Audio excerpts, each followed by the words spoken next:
eventually. 하나님께서 오늘 우리에게 주신 말씀은 미가서 7장 7절부터 13절까지 말씀입니다. 말씀을 봉독하겠습니다. 오직 나는 여호와를 우러러보며 나를 구원하시는 하나님을 바라보나니 나의 하나님이 나에게 귀를 기울이시리로다. 나의 대적이여 나로 말미암아 기뻐하지 말지어다. 나는 엎드러질지라도 일어날 것이요 어두운 데에 앉을지라도 여호와께서 나의 빛이 되실 것이미로다. 내가 여호와께 범죄하였으니 그의 진노를 당하려니와 마침내 주께서 나를 위하여 논쟁하시고 심판하시며 주께서 나를 인도하사 광명에 이르게 하시리니 내가 그의 공의를 보리로다. 나의 대적이 이것을 보고 부끄러워하리니 그는 전에 내게 말하기를 내 하나님 여호와가 어디 있느냐 하던 자라. 그가 거리에 진흙같이 밟히리니 그것을 내가 보리로다. 내 성벽을 건축하는 날 곧 그날에는 지경이 넓혀질 것이라. 그날에는 아수르에서 애굽 성들에까지 애굽에서 강까지 이 바다에서 저 바다까지 이 산에서 저 산까지의 사람들이 내게로 돌아올 것이나 그 땅은 그 주민의 행위의 열매로 말미암아 황폐하리로다. 아멘. 자리에 앉으시 바랍니다.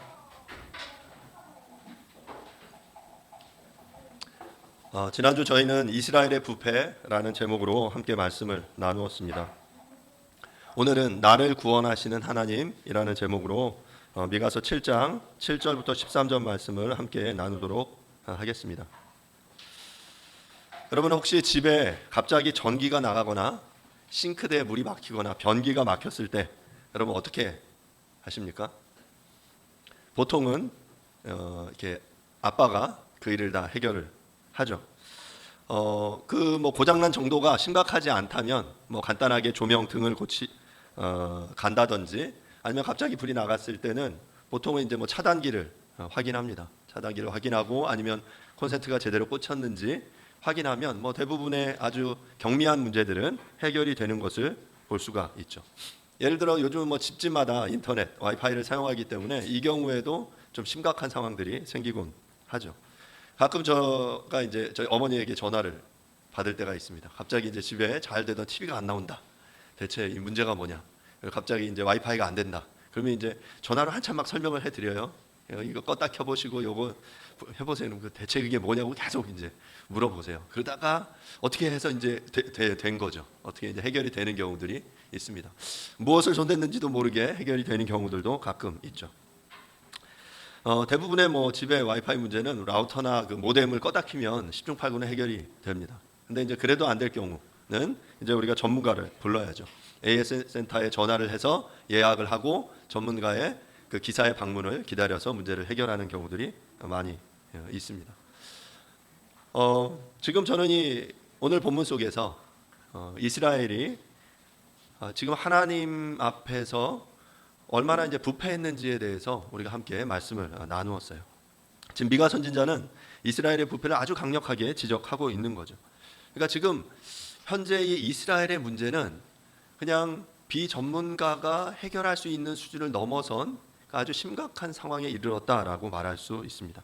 이 세상은 이스라엘에게 또는 우리에게 정의와 인자와 겸손의 열매를 구하지만 그러한 열매가 우리에게 없는 것이죠. 세상은 우리 가운데 경건하고 정직한 자를 찾지만 도리어 매복하며 형제를 잡으려고 하고 형제를 올무에 빠뜨리려고 혈안인 우리의 모습들을 고발합니다. 부지런히 악을 행하고 날카로운 가시로 서로를 찌르고 가까운 친구, 가족들을 믿을 수 없는 지경에 이르렀다라고 지난 본문은 우리에게 말하고 있습니다.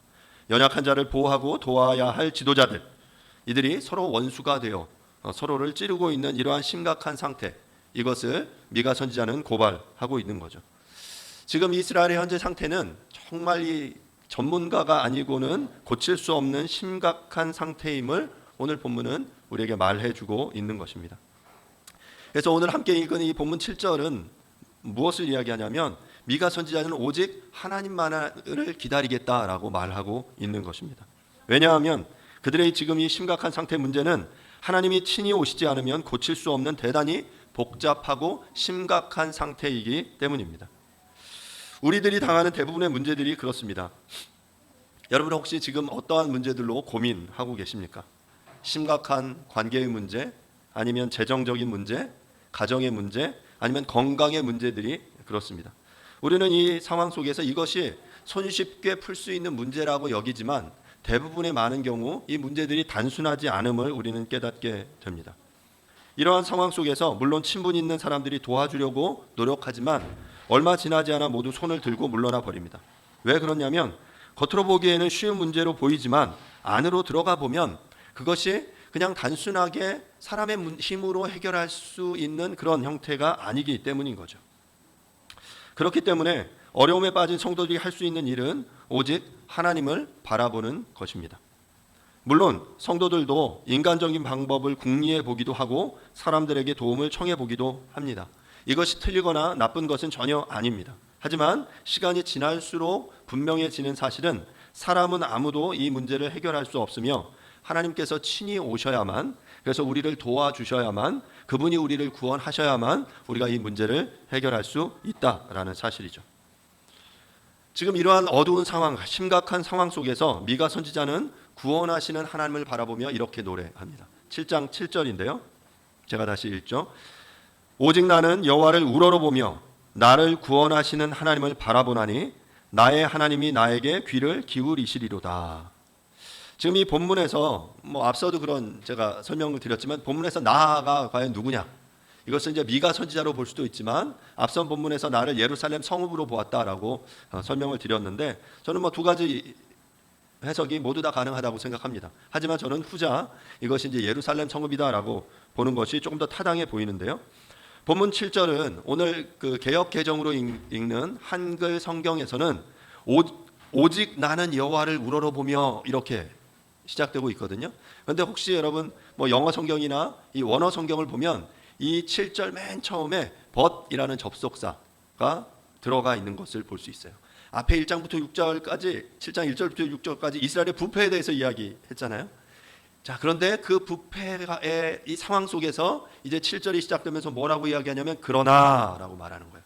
그러나 오직 나는 여호와를 우러러본다라고 말하고 있는 거죠. 이스라엘의 부패를 이야기했다가 그러나 이제는 구원하시는 하나님을 바라본다라는 것입니다. 사랑하는 여러분, 하나님은 역전의 명수이십니다. 오직 하나님만이 그러나를 이루어내실 수 있는 분이에요. 인간의 노력으로는 그래서 혹은 그리고의 결과를 낼 수밖에 없습니다. 앞선 부패로 인해서 그래서 우리는 멸망할 수밖에 없어요. 앞선 부패 가운데 우리는 그리고 또한 계속해서 부패를 저지를 수밖에 없는 존재들입니다. 하지만 하나님께서만이 이스라엘의 부패 가운데 그러나를 이루어내실 수 있는 분이다라는 것이죠. 여호와 하나님은 이스라엘의 부패함 속에서 구원을 능히 이루어내실 수 있는 분입니다. 7절을 제가 다시 한번 보겠습니다.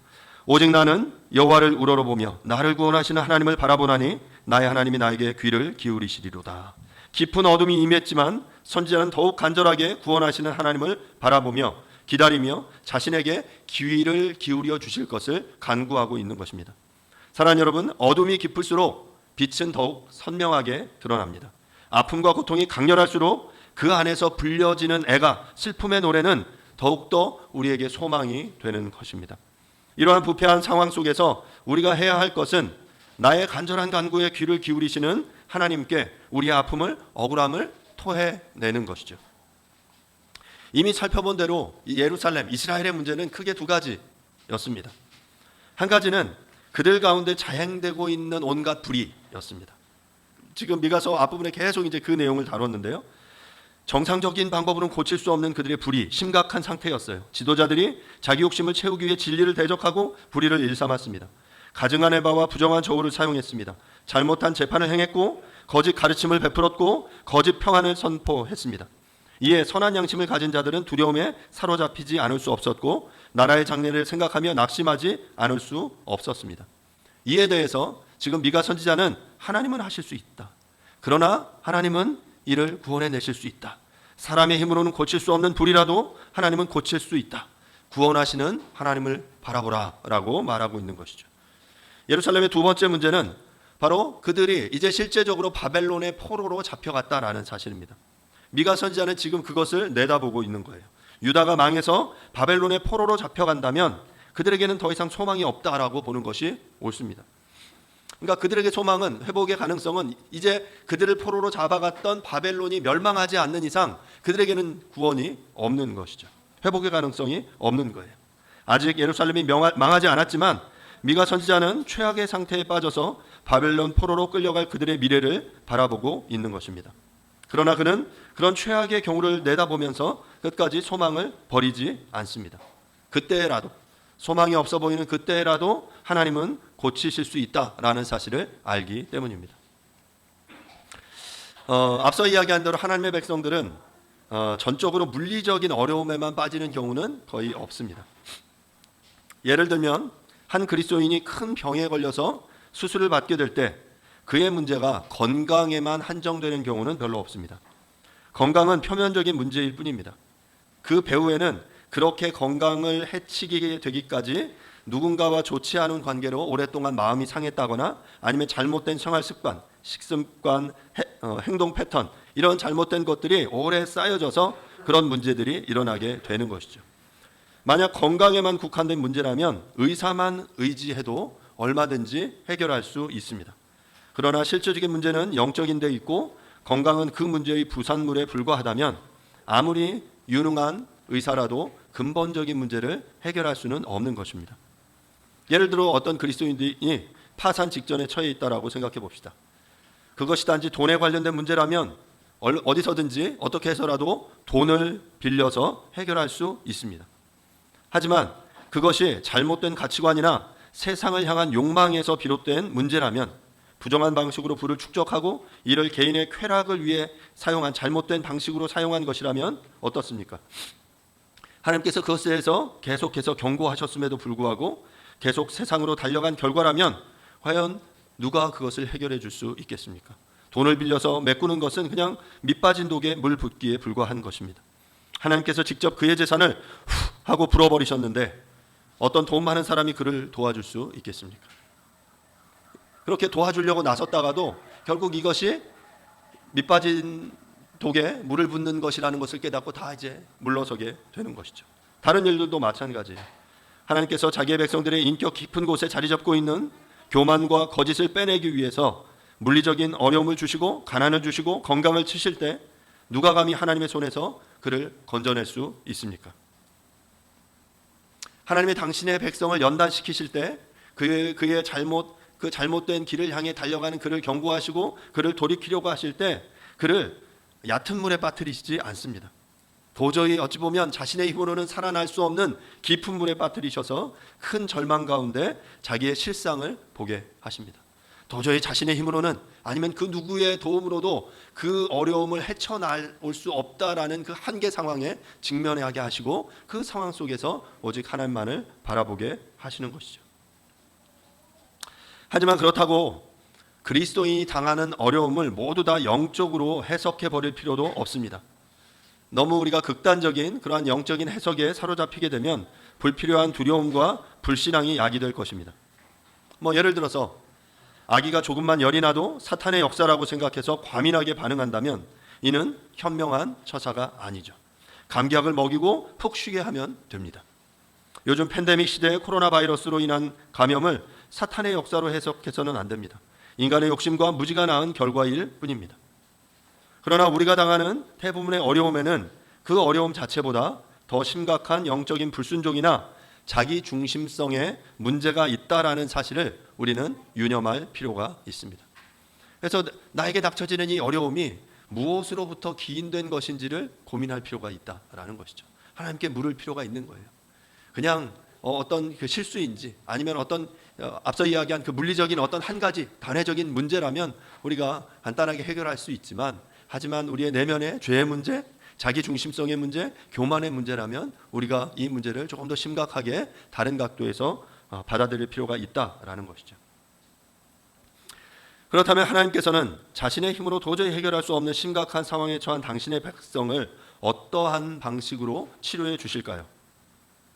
필요한 돈을 주거나 병을 고쳐주거나 사회적인 사람들과의 관계를 회복시키심으로써 치료하시지 않습니다. 하나님의 사랑, 하나님의 은혜를 받지 못하도록 막고 있는 걸림돌을 제거함으로써 그 문제를 치료해 나아가십니다. 하나님은 늘 우리를 사랑하시기 때문에 그의 은혜만 임한다면 어떤 어려움이든 해결될 수 있습니다. 우리의 속 깊은 곳에 죄성이 있고 자기의 죄를 인정하지 못하게 만드는 교만함, 자존심이 있습니다. 만약 그 자존심과 고집을 버리고 하나님만을 어린아이처럼 신뢰한다면 오늘 이 7절의 본문의 표현대로, 미가 선지자의 표현대로 하나님만을 바라본다면 우리는 그 어떤 문제도 고침받을 수 있습니다. 아무리 절망적인 상황에 빠져 있다 하더라도 단번에 하나님께서 우리를 끄집어내실 수 있고, 아무리 침체되어 있고 감정적으로 깊은 상처를 입었다 할지라도 하나님께서 한순간에 우리를 치료해 주실 수 있습니다. 하지만 우리가 아는 것은 이 치료의 과정은 결코 쉽지만은 않다라는 것이죠. 8절과 9절을 보도록 하겠습니다. 나의 대적이여 나로 말미암아 기뻐하지 말지어다. 나는 엎드러질지라도 일어날 것이요 어두운데 앉을지라도 여호와께서 나의 빛이 되실 것임이로다. 내가 여호와께 범죄하였으니 그의 진노를 당하려니와 마침내 주께서 나를 위하여 논쟁하시고 심판하시며 주께서 나를 인도하사 광명에 이르게 하시리니 내가 그의 공의를 보리로다. 시온은, 예루살렘은 대적들을 향해서 자신의 무너짐으로 말미암아 기뻐하지 말라고 말하고 있어요. 그러니까 실제로 예루살렘은 그렇게 무너집니다. 그렇게 다 멸망돼요. 다 포로로 잡혀가게 되죠.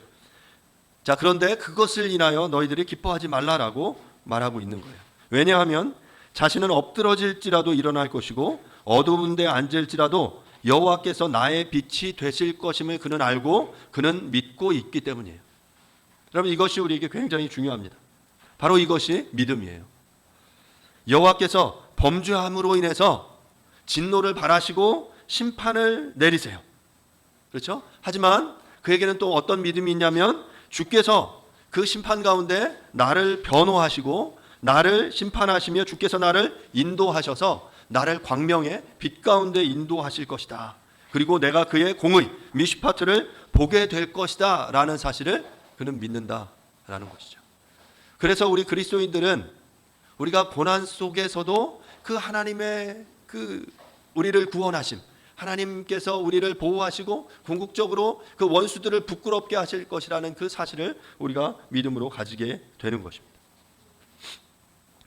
본문에서 어두운 데 앉는다라는 것은 말한 대로 그 이스라엘이 포로로 잡혀간 상태를 가리키는 말입니다.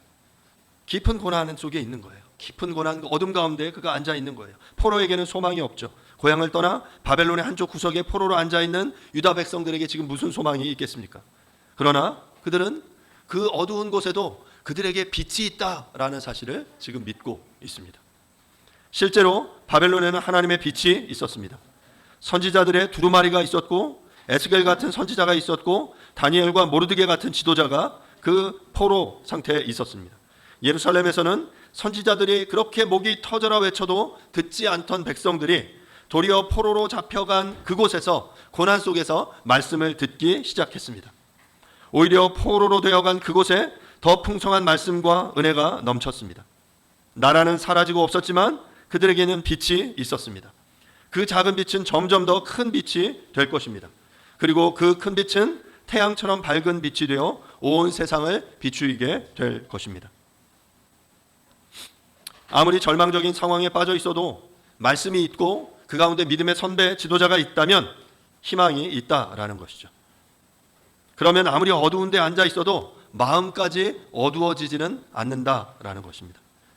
이처럼 작은 빛, 어둠 가운데 그 어둠이 짙으면 짙을수록 우리에게 빛이 있다라는 것, 그것이 작은 성냥불, 라이터, 촛불이라 할지라도 그 빛이 있다라는 그 사실은 바로 우리에게 소망이 있다라는 것을 이야기해 주고 있는 것입니다. 물론 구체적인 방법은 모릅니다. 어떻게 자신이 재기할지, 어떻게 부채를 청산하고 어떻게 집안의 어려운 문제를 해결하고 나의 건강의 문제가 해결될지 구체적으로 알지 못하죠. 그러나 그가 쓰러져가는 그 어두운 곳에 말씀의 빛이 비추인다면 그는 분명히 일어나게 될 것입니다. 선지자는 분명하게 이스라엘의 부패로 인해서 심판을 당하게 될 것임을 알면서도 그럼에도 불구하고 다시금 일어날 것이며 여호와께서 빛이 되실 것이라는 확신을 가지고 있습니다. 여러분, 이게 우리의 믿음이에요. 하나님이 공의의 하나님이시기에 반드시 하나님께서는 이스라엘의 죄에 대해 심판하실 것이라는 믿음. 하지만 그 하나님께서 심판하시는 이유가 우리가 심판을 통해 우리를 벌 주시고 멸망, 죽음, 빠뜨리기 위한 것이 아니라 그 심판을 통해서 우리를 경책하시고 우리의 길을 돌이키시고 궁극적으로 우리를 구원하시기 위한 것이라는 사실을 우리는 믿는 거죠. 왜냐하면 그 하나님은 공의로우신 하나님이면서 동시에 사랑의 하나님이시기 때문에 하나님께서는 우리의 심판을 보시고 우리의 이 죄를 보시고 심판하시면서 우리에게 그들을 어둠 가운데로 내몰고 계시지만 그 내모는 이유가 이제 그들이 그곳에서 하나님을 만나고 은혜 가운데 다시 돌이키실 것이라는 것을 우리는 믿는 거죠. 사랑하는 여러분, 그러한 믿음이 있습니까? 지금 미가 선지자에게는 그런 믿음이 있는 거예요. 지금 그런 믿음을 노래하고 있는 겁니다. 그 어두움 가운데, 짙은 어두움 속에서, 하지만 하나님께서 그들을 그 어둠 가운데 보낸다 할지라도 빛 가운데 다시금 새롭게 하시고 공의를 바라보게 하실 것이다라는 믿음이 그 선지자에게는 있었다라는 것이죠.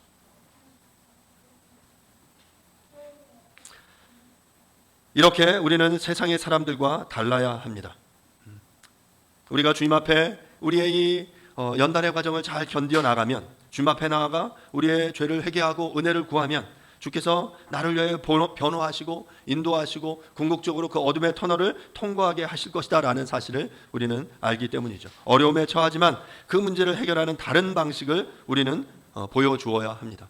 그리고 그것을 볼 때 대적들은 부끄러워하게 될 것입니다. 10절 말씀을 제가 보겠습니다. 나의 대적이 이것을 보고 부끄러워하리니 그는 전에 내게 말하기를 내 하나님 여호와가 어디 있느냐 하던 자라. 그가 거리의 진흙같이 밟히리니 그것을 내가 보리로다. 시온이 고난을 당할 때, 예루살렘이 포로로 잡혀갔을 때 믿는 이들이 고난당하고 재정적으로 어려움 당하고 파산당하고 건강의 문제로 쓰러지고 가정이 파탄나고 문제가 있을 때 믿지 않는 이들이 손가락질하면서 네 하나님이 어디 있느냐, 너가 하나님을 믿는다면 너는 왜 그 고난을 당하고 있냐, 말해봐 라고 말합니다. 내 하나님이 어디 있느냐라고 묻는 그때 우리가 아무 말도 하지 못하고 눈물 흘리죠. 분명히 하나님께서 나를 그 자리에 두시지 않을 건 알지만 그 자리에서 그들에게 뭔가 할 말은 없는 그 안타까움의 상태 속에 하나님을 노래하는 거예요. 내 하나님이 어디 있느냐라고 묻는 그 속에서 이제 궁극적으로 하나님께서는 이 10절 속에 뭐라고 말씀하십니까? 내가 이제 그렇게 너를 그 비난하던 그들을 부끄럽게 하겠다라고 말씀하고 계신 거예요. 때가 되면 하나님께서 심판자이신 그 분께서 이제 우리 가운데 찾아와 주셔서 우리의 변호자가 되셔서 공의를 보여주실 것이다. 그리고 그렇게 될 때 대적들은 부끄러워하게 될 거다라고 말하는 거예요. 어떻게 본문에서 나라고 표현된 대상 시온 예루살렘은 심판 가운데 자신이 결국 하나님의 공의를 또한 대적이 짓밟히게 될 것을 볼 것이라는 사실을 확신할 수 있었을까? 이것이 바로 믿음이라는 거죠. 바로 이것이 이스라엘과 하나님 사이의 언약, 하나님의 백성과 이 당신의 그 그리스도인 이 하나님의 이 땅의 교회 가운데 세워진 언약에 기초하기 때문에 가능합니다. 하나님께서는 자신의 맺은 언약을 지키시는 신실한 하나님이심을 우리는 확신하는 것이죠.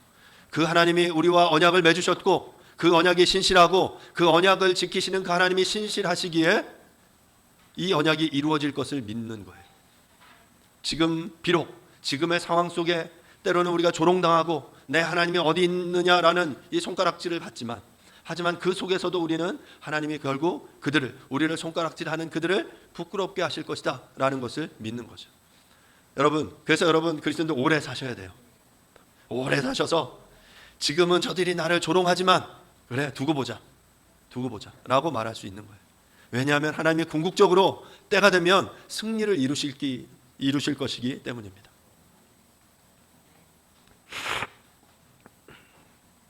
하나님과의 언약에 따르면 여호와께서 이스라엘의 하나님이 되심으로 성실하게 그들의 삶을 지켜보시고 인도하시는 한 그분은 이스라엘의 죄를 묵고 하실 수 없습니다. 그리고 언약에 충실하신 그 하나님은 심판하셔야만 하죠. 징계를 바라셔야만 합니다. 왜냐하면 그분은 신실하시니까. 하지만 그 재앙이 심판을 위한 심판이 아니라 용서를 위한 것임을 알기에 우리에게 소망이 있다라는 것이죠. 신실하신 하나님은 이스라엘이 믿는 우리들이 더욱 잘 되라고 징계하시는 분이시기 때문입니다. 사랑하는 여러분, 우리는 사생아가 아니에요. 그분의 사랑하시는 자녀입니다. 사생아라면 그냥 네 마음대로 살아, 죄를 지어도 그냥 그렇게 살아라고 말하지만 내 사랑하는 자녀가 죄를 짓고 나쁜 짓을 한다 어떻게 합니까? 혼내야죠. 징계해야죠. 경책해야죠. 왜냐하면 사랑하는 자녀이기 때문에 그런 거죠. 바로 이스라엘은, 우리 그리스도인들은 하나님의 사랑하는 자녀입니다. 그렇기 때문에 우리가 잘못된 길을 갈 때, 우리가 죄를 지을 때 하나님이 우리를 징계하신다면 여러분 그때 하나님이 나를 사랑하시는구나, 내가 하나님의 자녀이구나 라는 그 사실을 여러분 기억할 수 있기를 간절히 바랍니다. 이제 폐허가 된 예루살렘이 다시금 재건됩니다. 11절부터 13절인데요. 제가 읽겠습니다. 내 성벽을 건축하는 날 곧 그날에는 지경이 넓혀질 것이라.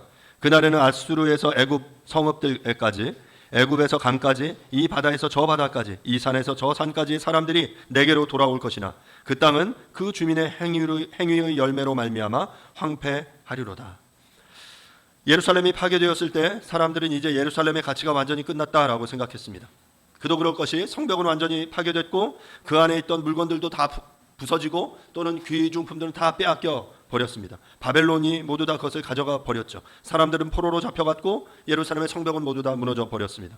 그러나 선지자는 예루살렘이 파괴되고 해체되었다고 해서 그 가치마저 다 잃은 것은 아니라고 말하는 것이죠. 이제 그때가 되면 성벽이 재건될 것이고 그날에는 어떻게 될 것이다? 지경이 넓혀질 것이다 라고 말하고 있는 것입니다. 지금 예루살렘이 깨어지고 부서진 것은 폐기 처분되기 위해서가 아니라 재건되기 위해서였습니다. 오래된 건물을 새로 지을 수도 있지만 재건하죠. 리모델링합니다. 새롭게 합니다. 더욱 것을 새롭게 사용하기 위해서. 그런데 그것이 다시금 재건될 때는 그 한계가 한없이 넓어지게 될 것이다 라고 말하고 있는 거예요.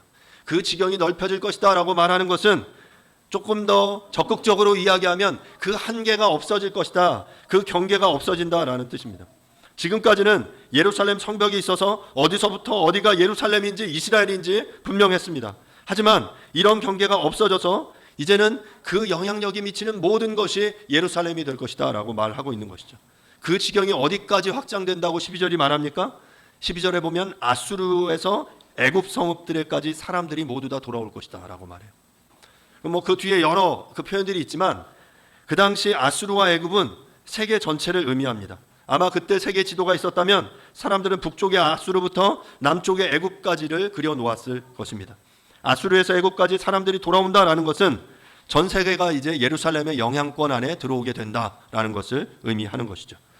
하나님께서 예루살렘을 파괴시키신 것은 이처럼 이제 온 세상 사람들을 돌아오게 하기 위한 그런 방안이었다라는 것이죠. 놀랍지 않습니까?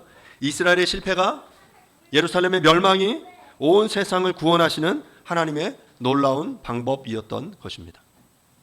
그렇다면 예루살렘의 병은 무엇입니까? 예루살렘은 어디가 고장났기에 이렇게 완전히 분해되어 수리를 받아야 했을까요? 그들의 문제는 하나님을 온전히 알지 못한 데 있습니다. 그들은 하나님을 이스라엘에만 국한된 민족신, 그 지역신, 그러니까 로컬라이즈 한 거예요. 지역화, 이 안에서만 하나님이야 라고 그들은 착각했습니다. 그 당시 사람들은 나라마다 다스리는 신이 있고 지역마다 다스리는 신이 따로 있다라고 생각했습니다. 그래서 다른 나라 사람들은 물론이고 이스라엘 백성들도 모압에는 모압 신이 있고 에돔에는 에돔 신이 있다라고 여겼어요.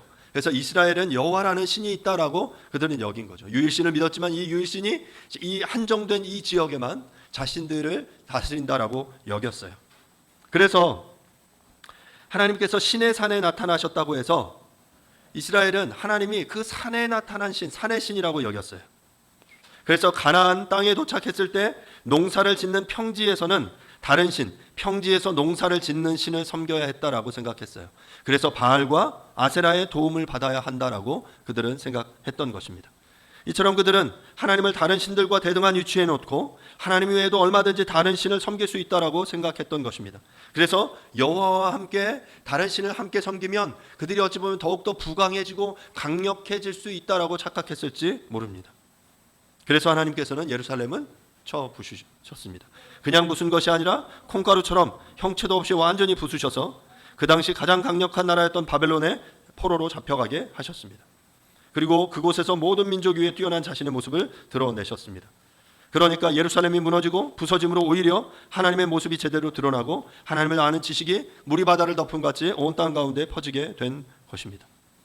하나님은 예루살렘, 이스라엘, 시내산, 호렙산, 그 제한된 그 지역의 그 이스라엘에만 국한된 신이 아니셨던 거죠. 온 세상에 온 우주를 창조하신, 그래서 그 모든 것에 하나님이 되시기를 원하셨고 그것들을 나타내 보이시기 위해서 지금 자신을 잘못 이해하고 있던 이 예루살렘 이스라엘을 심판하셨습니다. 오늘날 많은 그리스도인들은 자신들이 가난하다고 해서 하나님까지 가난하신 것처럼 생각합니다. 경기가 좋을 때에는 축복해 주실 수 있을 것 같지만 경기가 나쁠 때에는 큰 능력을 나타내실 수 없는 분으로 하나님을 제안합니다.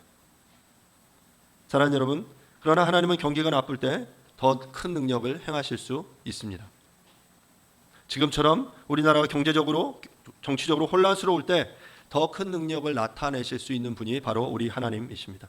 내가 건강할 때보다는 병들었을 때, 떵떵거리며 잘 살 때보다는 궁핍하고 힘들고 비천할 때 더 큰 능력을 행하실 수 있는 분이 바로 여호와 하나님이심을 여러분 기억하실 수 있기를 바랍니다. 사랑하는 여러분, 하나님을 내 작은 머릿속에 제한하는 것은 아주 무서운 병입니다. 내가 정해놓은 이 틀을 깨어야만 합니다. 하나님은 산의 하나님만 되시는 것이 아니라 평지의 하나님, 바다의 하나님, 온 세상의 하나님이 되십니다. 경기가 좋을 때에 하나님만 되시는 것이 아니라 경기가 나쁠 때에도 하나님이 되시고, 건강할 때에만 우리 하나님이 되시는 것이 아니라 병들었을 때에도 그 하나님은 우리의 하나님이십니다. 그러니까 우리 그리스도인들은 어려울 때 더욱더 소망을 가져야 하고, 힘들 때 더 감사해야 하며, 약할 때 더욱더 기뻐해야 합니다. 왜냐하면 하나님은 내 형편에 상관없이 강하신 분이시기 때문입니다. 말씀을 마무리하겠습니다. 우리의 삶의 실패로 인한 고난 속에서 우리는 어떻게 해야 합니까? 오직 여호와를 우러러보며 나를 구원하시는 그 하나님을 바라볼 수 있기를 간절히 바랍니다. 세상이 우리를 향해 네 하나님이 어디 있느냐라고 물을 때, 바로 그 당시에는 내가 할 말이 없어 보이지만 종국에는 하나님께서 그것들을 역전시키셔서 이제 나를 조롱했던 그들을 부끄럽게 하시는 분이 바로 하나님이심을 여러분 믿을 수 있기를 바랍니다. 그 믿음을 가지고 우리의 그 어려움 고난을 버텨내십시오. 견뎌내십시오. 하나님이 종국에는 당신의 사람들을 일으켜 세우실 겁니다. 빛으로 인도해 내실 겁니다. 공의를 보게 하실 것입니다. 우리의 어려움은 주님이 아니고는 고칠 수 없습니다. 우리가 나를 구원하시는 하나님을 소망할 수 있는 것은 하나님께서 그렇게 우리와 약속하셨기 때문입니다. 이 고난을 통해서 하나님께서는 지경을 넓히시고 더 많은 이들을 주께로 인도하실 것입니다. 사랑하는 여러분, 지금 감당할 수 없는 어려움 가운데 빠져 있습니까? 오직 나를 구원하시는 하나님만을 바라볼 수 있기를 바랍니다. 이제 때가 되면 하나님께서 친히 찾아오셔서 우리를 위해 친히 변론하시고 공의로 이끌어 주실 것입니다. 그렇게 당신의 능력을 드러내심으로 대적들을 부끄럽게 하시고 우리의 삶을 역전시키실 그 하나님을 바라보는, 그 하나님을 우러러보는 저와 여러분들이 될 수 있기를 간절히 바랍니다. 이 시간 함께 잠시 기도하겠습니다. 사랑하는 여러분, 하나님은 공의의 하나님입니다. 하나님은 사랑의 하나님입니다. 그 하나님께서 우리를 구원하십니다. 우리를 새롭게 하실 것입니다. 혹시 그 이스라엘이 포로로 잡혀갔던 그 어두운 데 앉아있던 그 상태처럼 혹시 나의 삶이 고난과 역경 속에 있습니까? 사랑하는 여러분, 하나님을 우러러볼 수 있기를 바랍니다. 그 하나님의 구원이 우리 가운데 임하고 때가 되면 빛이 임하고 하나님의 공의가 우리를 덮게 될 것입니다. 구원하실 그 주님을 기다리며 그 하나님을 소망하는 그러한 기도를 이 시간 잠시 하나님 앞에 올려드리겠습니다. 기도하겠습니다. 하나님 아버지,